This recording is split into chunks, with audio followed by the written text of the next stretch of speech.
법원은 김용 전 민주연구원 부원장의 10억 원대 불법 자금 혐의 가운데 6억 7천만 원에 대해 유죄를 선고했습니다. 6억 원은 대장동 민간 사업자들로부터 받은 불법 정치 자금이고 7천만 원은 유동규 전 성남도시개발공사 본부장이 건넨 뇌물입니다.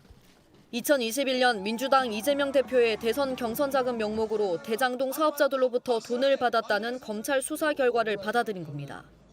법원은 보석으로 풀려나 있던 김 전 부원장에게 징역 5년을 선고하고 법정 구속했습니다. 가장 큰 쟁점은 돈을 직접 전달했다는 유 전 본부장 진술을 믿을 수 있는지였습니다. 김 전 부원장 측은 검찰의 회유로 유 전 본부장이 진술을 바꿨고 일관되지도 않다고 주장했습니다. 하지만 법원은 상당 부분 믿을 수 있다고 판단했습니다. 추가로 구속될 수 있는 궁핍한 처지였다는 건 인정된다면서도 당시 상황 묘사가 구체적이고 뒷받침하는 관련자들의 진술과 객관적인 자료도 있다고 설명했습니다. 일부 부정확한 진술은 시간이 오래됐기 때문이라고 봤습니다. 법원은 유 전 본부장에 대해선 정치자금 수수의 공범으로 볼 수 없다며 무죄를 선고했습니다. 수혜자는 이재명이죠. 주변인들은 이재명을 위한 도구였습니다. 돈을 마련한 대장동 사업자 남욱 씨에게는 징역 8개월을 선고했지만 법정 구속은 하지 않았습니다.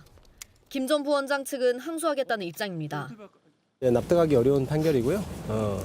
항소심에서 다투면 진실이 밝혀질 것이라고 그렇게 생각하고 있습니다.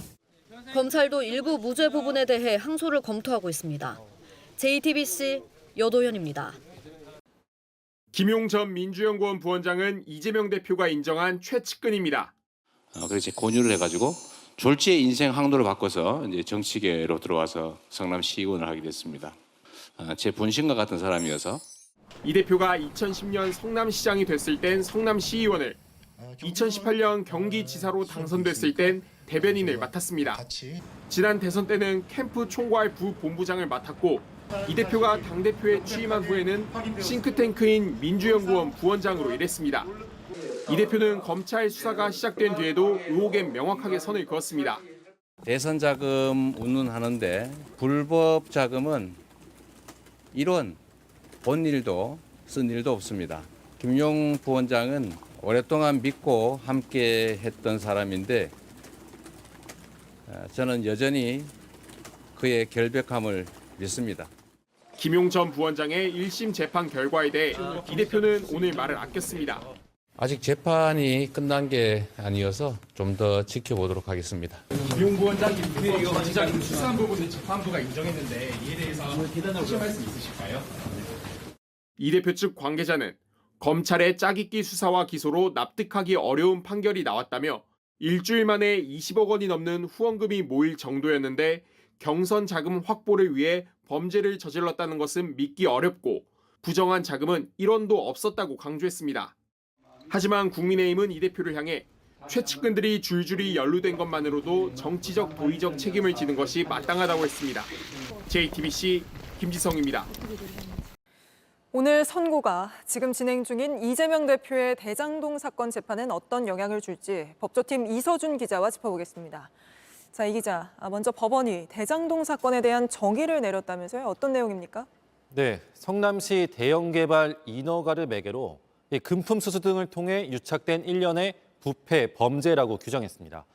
또 지역 주민과 공공에 갔어야 할 이 개발 이익이 민간업자들에게 귀속됐다고 설명했습니다. 그러니까 대장동 개발 과정에서 민간 사업자들과의 유착이 있었고 공공환수는 제대로 되지 않았다고 본 겁니다. 그건 이재명 대표의 주장과는 상당히 다른 판단 아닌가요? 그렇습니다. 이재명 대표는 대장동 개발은 철저히 시민 이익을 위한 방향으로 추진한 정상적 사업이라고 주장해왔습니다. 특히 단군일의 최대 환수였다라는 논리도 펴왔는데요. 네. 오늘 법원의 판단은 그간의 이 대표 주장과는 거리가 있습니다. 물론 김 전 부원장의 재판부와 이 대표의 재판부는 다르지만 오늘 법원의 판단이 이 대표 재판에도 영향을 줄 수밖에 없을 것으로 보입니다. 네, 오늘 또 관심이 있었던 게 과연 재판부가 유동규 전 본부장의 진술을 어떻게 볼 것인가였죠. 그러니까 이재명 대표는 계속해서 유동규 씨가 검찰의 회유를 받아서 진술을 번복한 거다. 그러니까 진술에 신빙성이 없다 이렇게 주장을 해왔는데 재판부는 믿을만하다 이렇게 본 거죠. 네, 그렇습니다. 김용 전 부원장에 대한 이 재판처럼 대장동 재판 역시 유동규 전 본부장 진술이 핵심입니다. 이 때문에 이 대표 역시 유 전 본부장 진술 신빙성이 떨어진다는 점을 강조해왔는데요. 직접 들어보시죠.